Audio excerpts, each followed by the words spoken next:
Psychologists of Reddit. What's your creepiest experience with a patient?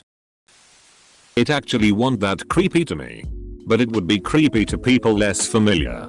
I'm a counselor and had to assess calm down a schizophrenic who was actively psychotic. She was talking about the voices telling her monsters were going to get her in her apartment.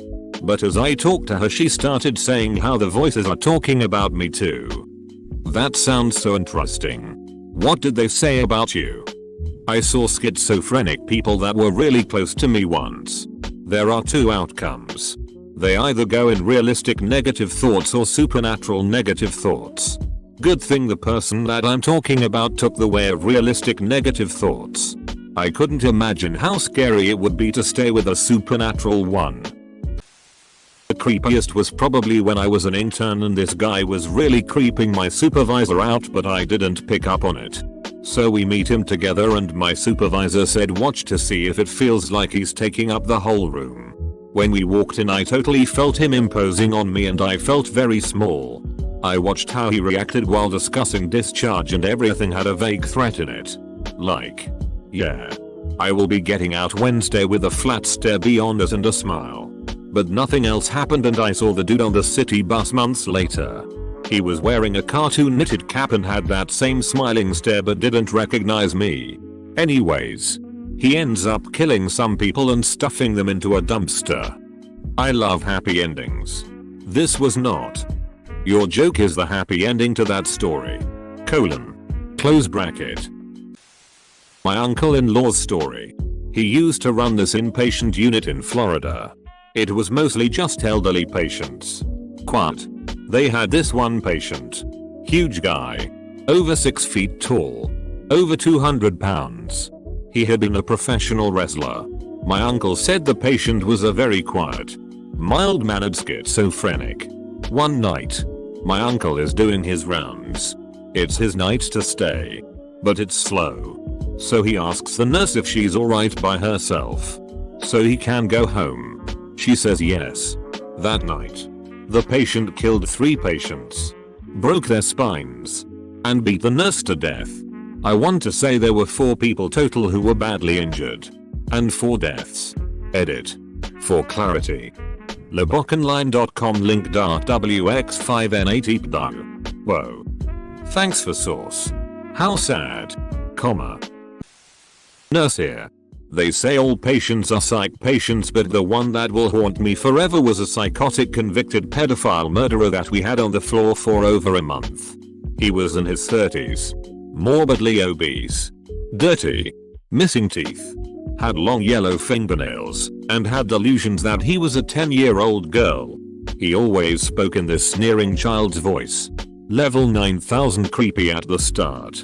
But then we found out he had murdered his 5-year-old daughter. Jesus ducking Christ. He came in because he stabbed himself in the belly and needed an immediate bowel resection. He eviscerated his wound multiple times during the stay and had repeated surgeries. Somehow he kept finding tools to rip his wound open with. First a plastic fork. Then a thermometer probe. Then his fingers yanking guts out. He had violent temper tantrums and only responded to distraction and reward. Just like a child. If he didn't throw urine or feces during a shift, he got a can of Pringles. If he didn't assault staff, he got to watch Hannah Montana. If we didn't restrain him, lollipops. Each time he was good he would smile and squeal and rub his incision. We were all 20-something women and scared shitless. We had strict orders to enter only in pairs. Never speak and never turn our backs. Then one night everything changed when I wore pigtails. I failed to realize that this might be the exact type of thing that a goddamn psychotic pedophile might be infatuated with. He would stare at me, breathe heavily, rub his wound, compliment my hair, call me his best friend. Since he behaved for me, I got assigned this piece of shit every night. I was still absolutely terrified of him, but we established rapport. Words are hard. How did he manage to murder his daughter? I'm guessing a part of him broke further and he became his daughter instead of accepting she was gone and that he killed her. Oh my god. I am of the strong belief that there are mentally ill people. And there are evil people. He sounds like one of those special people that's both. Your English is good enough that we can understand. That is very weird indeed. Maybe you're sexier than you think. Username checks out. My friend is an MD. She said that during their psych course they watched a video of some guy, someone in prison talking about his life events. Horrific abuse. Violent committed by him and to him. Basically his whole life story and how he ended up in prison was pretty traumatizing. My friend said she found herself feeling bored and untouched by his story. And when the lecturer asked the class, a lot of people felt the same way. Turns out the guy had a personality disorder whose symptoms would fall under the pseudo-diagnose of psychopath. I say pseudo-diagnose because it's not a single diagnose. It's a cluster of very severe personality disorder symptoms basically. I'm not a mental health professional so I may have oversimplified but anyway. And that's apparently a really common reaction to the way psychopaths talk about that kind of stuff. Mostly because the patient themselves don't really show much emotion about the events. So your brain just kinda reads the situation weirdly. But my friend found it really disturbing. It is a pseudo-diagnosis. In a way. It is not referring to a cluster of personality disorders. It is referring to antisocial personality disorder, ASPD. Some theorize that ASPD can be divided into one of two mutually exclusive categories. Sociopathy, environmentally induced, or psychopathy, genetically induced. There are other, better, ways to categorize subtypes of ASPD. But the aforementioned two categories are most prevalent in the mainstream narrative. Edit. Acronym is ASPD, not APD. I got my degree in psych and worked as a counselor but never went all the way to actual therapist. Working with schizophrenics was hard because some of them hear voices all the time and one of mine actually named her voices and had a hard time distinguishing between the voices and her family members. Was heartbreaking because she was a really sweet old lady. Probably the freakiest experience was watching a video in college of a woman undergoing hypnotherapy.